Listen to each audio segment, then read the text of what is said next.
오늘 말씀은 제목을 하나님 사랑의 방식이라고 말씀의 제목을 정했는데, 사실은 우리 지난주에 나왔던 판단에 대한 그 말씀이 이어지는 거예요. 그래서 조금 무거운 내용일 것 같아서 제가 말씀의 제목을 조금 역설적으로 하나님의 사랑의 방식이라는 그러한 제목을 정해 보았습니다. 진짜 신앙인은 하나님 말씀에 이렇게 민감해야 됩니다. 그래서 우리가 살아가면서 하나님께서 나에게 참 여러 가지 방식으로 이렇게 말씀을 해주시는데, 그것이 마음에 이렇게 느껴져야만 그것이 참된 그 신앙생활이라고 볼 수가 있습니다. 아까 낮에 아들한테 전화가 왔어요. 그래서 아빠, 회사에서 그 좋은 오퍼가 들어왔어요. 그러면서 굉장히 좋아하더라고요. 근데 아들이 이제 좋아하니까 저도 굉장히 좋아서 이거를 자랑을 해야 되겠다. 그리고서 있는데, 제가 지금 시편 읽고 있거든요. 시편 30편까지 오늘 오디오북으로 읽었는데, 시편 12편을 읽는데 하나님이 자랑하는 혀를 끊으시리라 그런 말씀이 하시더라고요. 자랑하는 혀를 끊으신다고. 그래서 자랑하지 말아야 되겠다.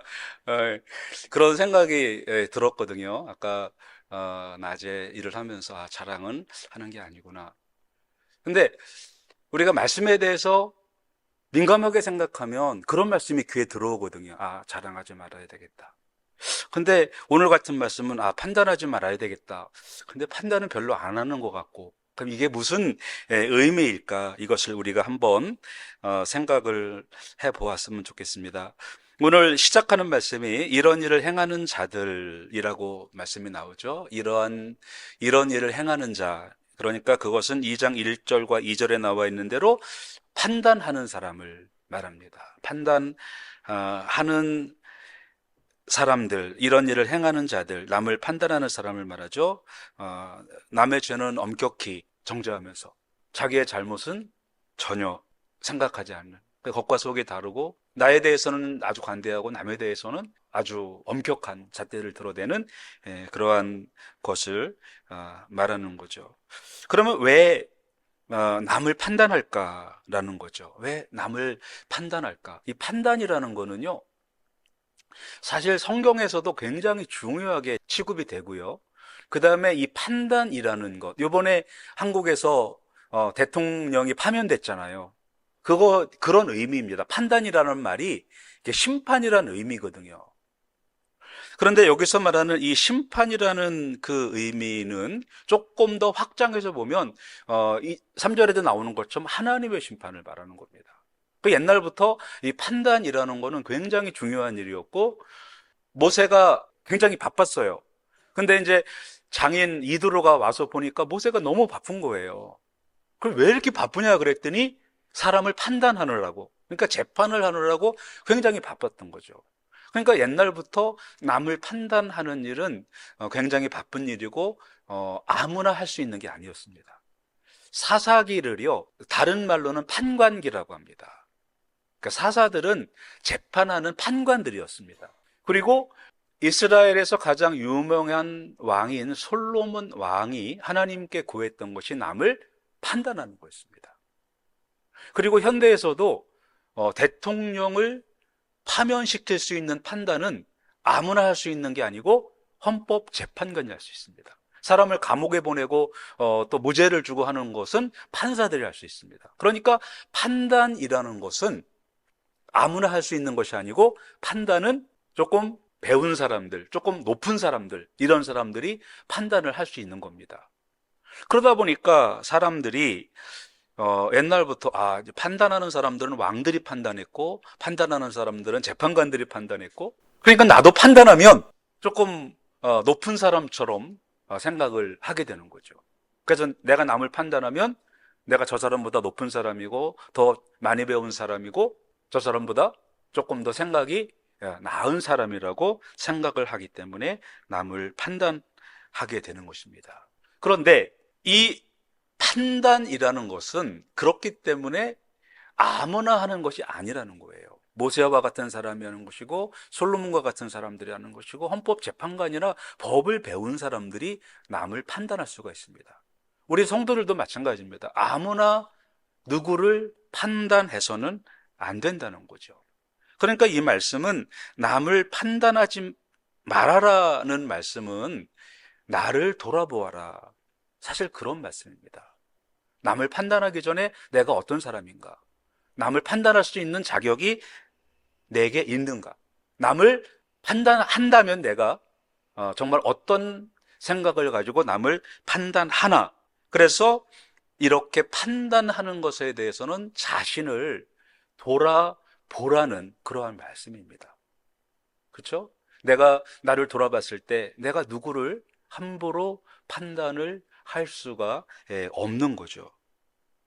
그러면 판단하는 사람들은 누구냐는 거죠. 판단하는 사람들은 과거에는 바리새인 같은 사람들이었습니다. 즉 겉으로는 너무나 생활을 잘하는 사람들이었어요. 안식일을 잘 지키는 사람들, 하나님의 법을, 유월절을 잘 지키고 하나님의 법을 잘 지키는 사람들, 그 사람들이 지키지 않는 사람들을 보고 판단을 했습니다. 그건 맞는 거죠.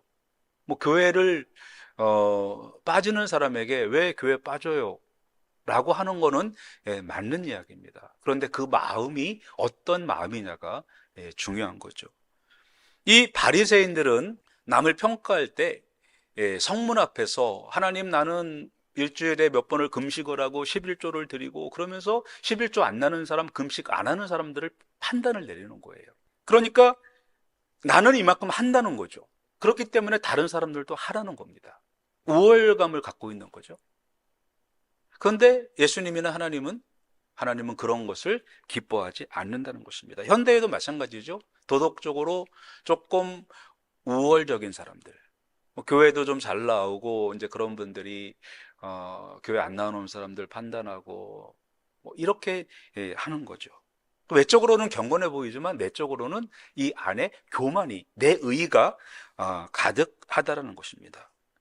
이게 현대적으로도 보면 옛날에 그 미국에서 어떤 목사님이 동성애에 대해서 유난히 그 목사님이 동성애에 대한 그 비판을 많이 했습니다.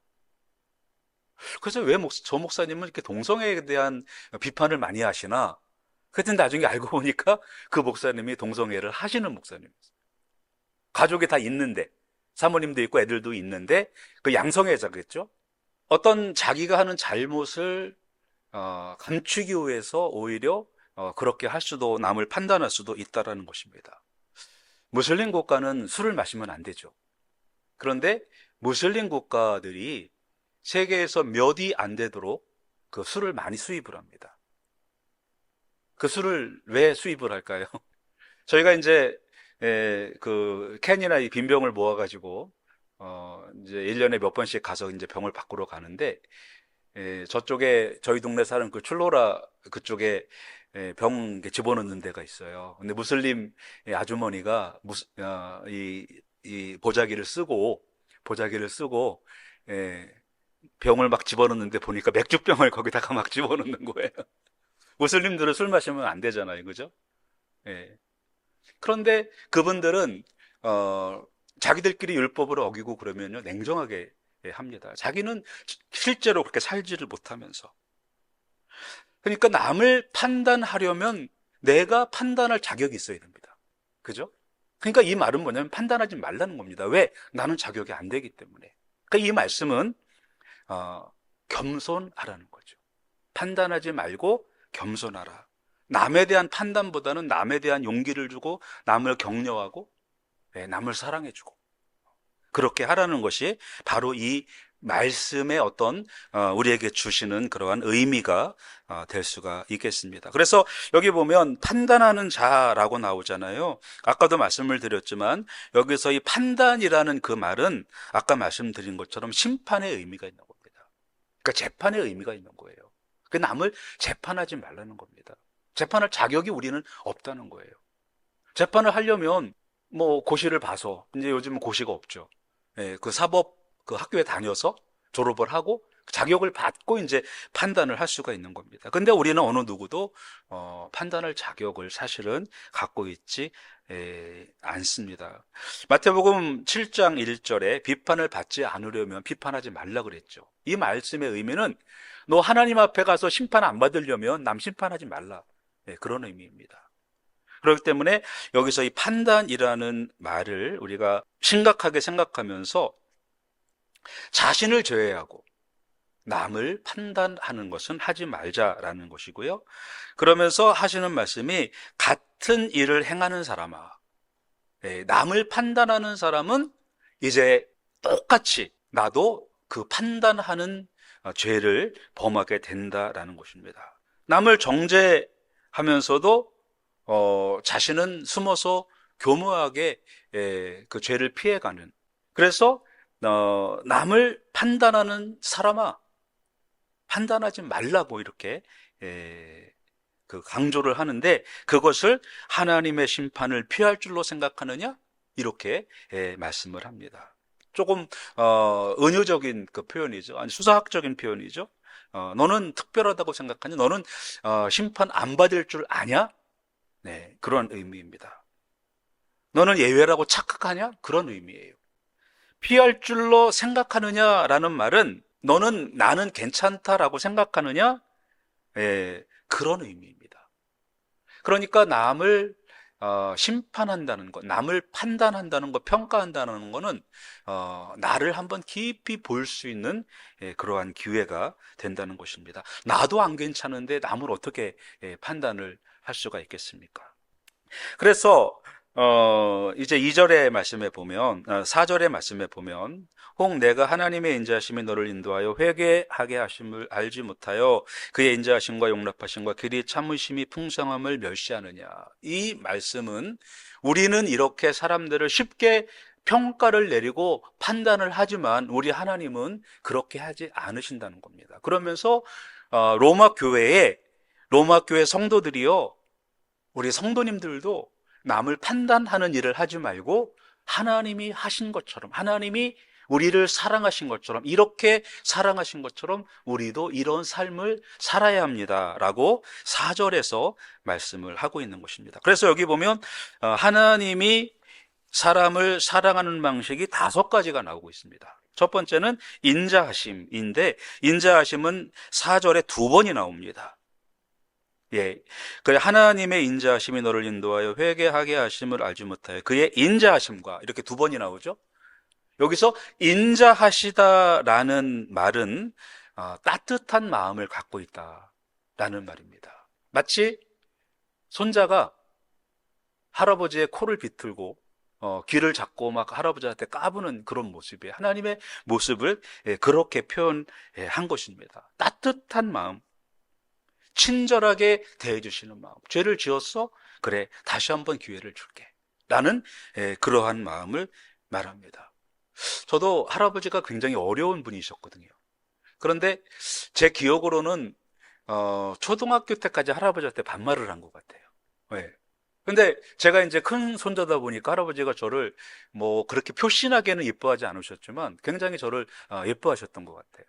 제 기억에 그래요. 그 어려운 할아버지, 동네 사람들은 진짜 저희 할아버지를 굉장히 어려워했는데도 저한테는 그 무서운 할아버지가 아니셨어요. 마치 그러한 모습, 인자한 할아버지와 같은 이제 그러한 모습, 그것이 바로 우리 하나님의 사랑이라는 거죠. 두 번째, 하나님의 사랑의 방식은 인도하는 방식입니다. 정죄하고 심판하고 감옥에 보내는 것이 아니고 잘못된 길로 갔을 때 하나님은 우리를 인도하여 내는, 야, 이쪽으로 와라, 거기는 잘못된 길이다 라고 하나님께서 길을 인도하시는 하나님의 모습입니다. 그 다음에 나오는 말씀은 회개하게 하심입니다. 회개하게 하심. 죄를 범했으면 기다렸다는 듯이 바로 감옥에 집어넣는 그런 하나님이 아니셔요.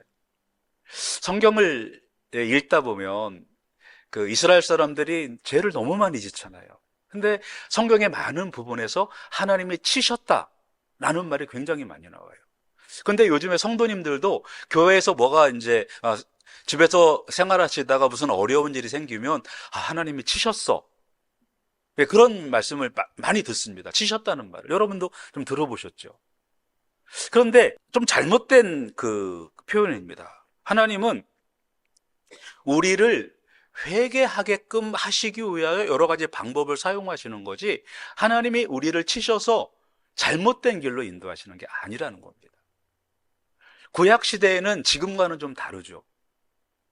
특히 이제 아말렉과 전쟁을 할 때 보면 하나님 맞으신가? 이런 정도로 뭐 동물까지도 다 죽이라고 하고, 그 사울 왕이 살려놓으니까 사무엘이 찾아가서 왜 살려놨냐고, 하나님이 다 죽이라고 했는데. 그런데 여러분, 그거는요, 우리가 지금 현대적으로 그 말씀을 보면 안 돼요. 그래서 우리가 성경을 해석할 때는 그 당시의 문화, 또 그 당시의 언어, 그 당시의 습관, 이런 것들을 알아야 됩니다. 하나님께서, 그때는 하나님이 그 가나안 땅을 정복하는 시간이었거든요. 하나님께서는 이 악의 무리와의 전쟁이었습니다. 영적인 전쟁이었어요. 그 영적 전쟁에서 악한 세력을 전부 몰아내려는 것입니다. 그것을 현대에 똑같이 적용해서는 안 된다는 거죠. 그래서 하나님은 우리를 치시는 하나님이 아니시고, 하나님은 우리를 회개하게 하시는 하나님이십니다. 그 다음에 네 번째는 용납하심과 라고 나오죠. 하나님은 죄를 지어도 심판하지 아니하시고 용납하십니다. 그러니까 받아주신다는 거예요. 탕자가 아버지 재산 반을 가지고 나갔어요. 아버지는 언제부터 아들을 기다렸을까요? 아들이 나가는 모습을 보면서부터 기다리셨습니다. 바로 그것이 하나님의 모습이에요. 바로 그것이 용납하심입니다. 참으심이고 기다리심이에요. 너 재산 팔아가지고 나갔으니까 넌 끝이다. 그 프란시스의 아버지처럼 호적파자고 하는 게 아니고, 우리 하나님은 나가는 그때부터 기다리시는 하나님, 용납하시는 하나님이시고요. 그리고 길이 참으심. 하나님은 오랫동안 참으신다라는 것입니다. 끝까지 참으신다. 그래서 우리는 마지막까지 포기하지 않고 나가야 되는 것입니다. 조지 뮬러의 글에 보면 이런 내용이 나와요. 한 5명인가의 친구를 놓고 기도를 했습니다. 그런데 다 예수님 영접을 했어요. 근데 한 친구가 예수님을 영접을 안 하는 거예요. 근데 이제 이 친구는 그 조지 뮬러와 아주 친했고, 항상 자기가 가장 절친이라고 생각했던 그러한 친구였어요. 근데 이제 조지 뮬러 목사님이 거의 돌아가실 때가 돼가지고 친구들 중에 한 명만 볼 수 있다고 하니까 이 친구가 이제 친구들이 있었는데, 조지 뮬러 목사님이 그 아직 복음을 받지 않은 그 친구를 부른 거예요. 그러니까 친구들한테 이제 들어가면서 봐라, 우리 조지는 나를 제일 좋아하는 거 아니냐. 그래서 너네들 뭐 조지랑 별로 인정 못 받았어, 이러면서 들어간 거예요. 근데 이제 들어가서 조지 뮬러 목사님이 그 친구의 손을 잡고, 내가 다른 친구들은 천국 가면 만나는데 너는 못 만나지 않냐. 그러니까 너 마지막으로 보고 가고 싶다. 그리고 돌아가셨대요. 그래서 그 친구가 바로 예수님 영접하고 예수님 믿는 사람이 되었다, 이제 그런 조지 뮬러 목사님의 기록이 있는데, 우리 하나님은 그 조지 뮬러 목사님처럼 끝까지, 죽을 때까지 기다리시는 그러한 하나님이시라는 겁니다. 그러니까 하나님의 사랑의 방법은 우리가 사람들을 이렇게 판단을 해서, 즉 그냥 그 자리에서 너 그거 잘못됐어, 그거 안 돼라고 이렇게 판단을 내리는 그 판단이 아니고, 여기 나와 있는 것처럼 인자하고 또 우리를 인도하여 주고 회개하게 하시고 용납하시고 길이 참으시는 그러한 모습이라는 거예요. 그러니까 우리가 사람들을 그냥 너무 쉽게 판단을 내리고 하는 그것을, 사도 바울은 로마 교회에 그것을 하지 말자라고 제안을 하는 것입니다. 이렇게 얘기를 하면서도 사도 바울은 그런데 사람은 이러한 하나님을 멸시한다라고 말씀을 하고 있습니다. 하나님은 그러한 하나님이심에도 불구하고 사람들은 그 하나님을 멸시한다라고 말씀을 하고 있습니다. 하나님이 이렇게 참고 기다리시는 거는 우리가 다 회개하고 하나님 앞에 돌아오게 하기 위함입니다. 그래서 하나님의 방식은 사람의 그냥 즉석 판결이 아닌 오랫동안 기다리시는 그러한 하나님의 모습을 우리가 볼 수 있습니다. 자, 그리고 이제 5절 말씀에 보면 다만 내 고집과 이런 하나님인데, 하나님은 이렇게 사랑이시고 기다리시고 용납하시고 하는 하나님인데, 다만 내 고집과 회개하지 아니하는 마음을 따라 진노의 날 곧 하나님의 의로우신 심판이 나타나는 그날에 임할 진노를 내게 쌓는도다. 하나님은 그런 분이신데 너희는 그렇게 하지 않는다는 것입니다. 그러니까 너희가 한 그 판단은 하나님의 심판으로 돌려받게 된다라고 말씀을 5절 말씀에서 하고 있습니다. 여기 보면 고집이라고 나오죠. 고집과 회개하지 아니한 마음. 이 고집은 그 바로의 이집트의 왕 바로의 그 완고한 마음을 말합니다. 10번의 재앙이 내리도록 9번의 재앙이 내리도록 굽히지 않았던 고집. 그리고 10번의 그 장자가 죽는 재앙을 받아서 굽힌 듯 했는데 나가는 유대인들을 쫓아가서 물에 빠져 수장당하는 그 고집을 말하는 겁니다. 굉장히 심한 고집이죠. 그 다음에 나오는 그 심판받을 죄가 뭐냐면 회개하지 아니한 마음이라고 나옵니다. 회개하지 아니하는 마음, 즉 변화를 거부하는 마음을 말합니다. 자기 의가 센 사람이죠. 나는 바꿀 게 없어. 남들이 다 바꿔야 돼. 나는 잘못하는 게 없어. 라고 생각하는 사람입니다. 여기 보니까 이런 사람들에 대해서 하나님이 그 심판의 날, 그날에 임할 진노를 내게 쌓는도다 라고 말씀을 합니다. 내게 쌓는다. 이 쌓는다라는 말은 저축하다라는 말이에요. 우리 이제 한국말로 말하면 매를 번다. 매를 번다. 그 말입니다. 쟤는 매를 벌어. 그러니까 그 매를 자꾸 벌어 놓는 거예요. 계속. 그러니까 진노를 내게 쌓는다. 그런 말씀입니다. 그래서 우리가 여기에서 생각할 그 말씀은 하나님의 심판은요, 나쁜 신이 감정적으로 보복하는 그런 행위가 아니시라는 겁니다. 하나님의 심판은 내 고집과 회개하지 아니한 마음이에요. 그러니까 이것은 우리가 자초한 겁니다.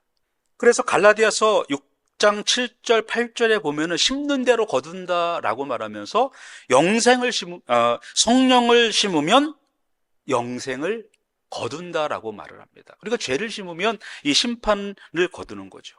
그래서 4절에 나와 있는 회개는 은혜의 길이요.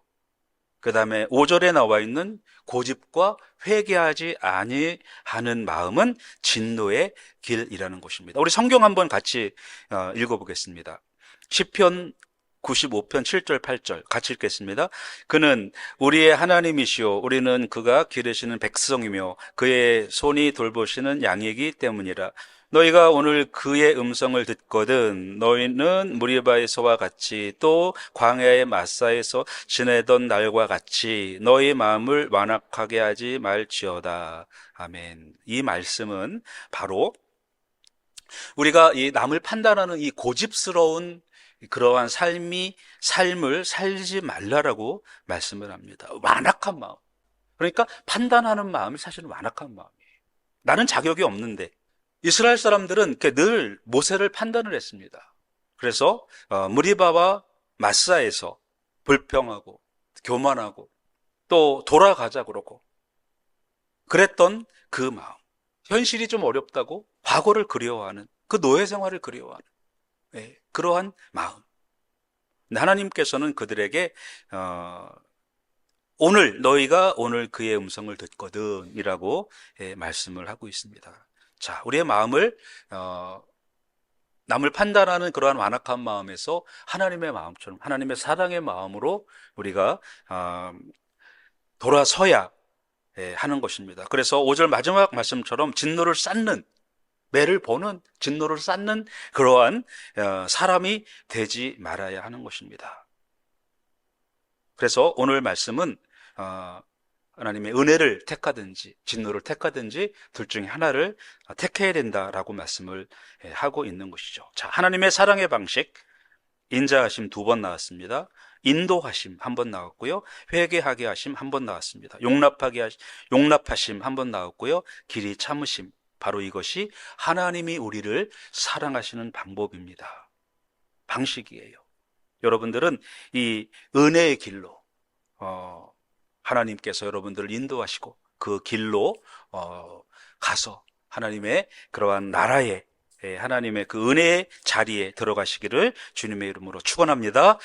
기도하시겠습니다. 이 시간에 우리 한번 같이 기도하겠습니다. 하나님, 우리가 이 말씀을 들을 때 우리의 마음을 한번 돌아보게 하시고, 우리가 하나님보다 더 높은 위치에서 하나님을 판단하지 않았는지, 우리가 하나님의 판단을 받아야 될 그러한 사람들임에도 불구하고 사람이 하나님을 판단하는 그러한 삶을 살지 않았는지 돌아보게 하여 주시옵소서. 하나님의 사랑의 방식을 저희들이 오늘 생각을 해보았습니다. 하나님의 사랑의 방식처럼 하나님의 그 인자하심과 참으심과 용납하심과 길이 참으심, 오래 참으신 그 하나님의 사랑을 우리가 본받게 하여 주시옵소서. 그래서 이제는 저희가 저주의 길이 아닌, 심판의 판단의 길이 아닌 하나님의 은혜의 자리로 들어갈 수 있도록 하나님 우리를 붙잡아 주시옵소서. 우리 이 말씀 붙잡고서 한번 잠시 같이 기도하시겠습니다. 하나님 아버지, 오늘 우리가 아버지 하나님 감사합니다. 오늘 판단에 관한 말씀을 생각해 봤습니다. 사람들은 정말 냉정할 만큼 쉽게 판단을 내리지만 우리 하나님은 인자하시고 또 우리를 용납하시고 참으시고 또 오랫동안 우리를 기다려주시는 그러한 하나님이심을 우리가 생각을 해 보았습니다. 하나님, 우리를 통하여 그 하나님의 사랑을 우리가 본받아 이제는 그 하나님의 사랑을 다른 사람들에게 전하는 우리들이 될 수 있도록 하나님 함께하여 주시옵소서. 내가 남을 판단할 때 우리가 하나님의 심판을 받지만, 그러나 우리가 남을 사랑할 때 우리가 하나님의 사랑을 받는 것을 깨닫게 하여 주시옵시고, 하나님, 우리 모두가 이제는 정말 이 세상 사람들 주님 앞으로 데려올 수 있도록 그러한 마음으로 세상을 품을 수 있는 능력의 브릿지교회 성도들 되게 하여 주시옵소서. 예수님 이름으로 기도드립니다. 아멘.